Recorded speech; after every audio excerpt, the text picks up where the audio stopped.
Ассаламу алейкум рахматуллахи ва баракату. Сейчас мы с братьями собрались здесь.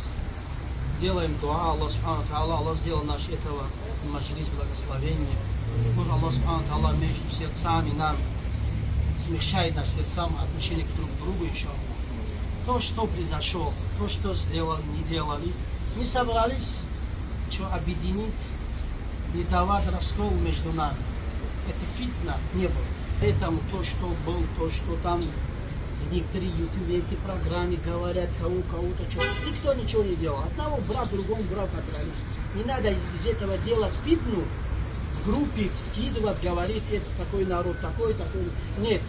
Мы с этим народом и братьями остаемся. У нас нет никакой раздор. У нас нет никакой фитна. Собирались как брат, иншаллах. Сейчас руку отдадут, нажмут. Друг другу прощения просит. И на это, иншаллах, эту тему закроем. Я думаю, никогда эта тема не поднимается. И в этом месте мы его закроем, иншаллах. Созволение Аллаха. Слова им хребет шайтана. И не будем ссориться, и будем братьями, иншаллах. Созволение Аллаха. Вот, братья, нажмите руку. Здесь нету ничего, иншаллах. Будьте братья. И здесь нету ничего. Что тут такого? Одного брата, другого брата руку отдал, измерили, попросил, разве это плохо? Поэтому дай Аллах. Пусть Аллах Субхану ва Та'ала облегчит наши сердца, иншаллах.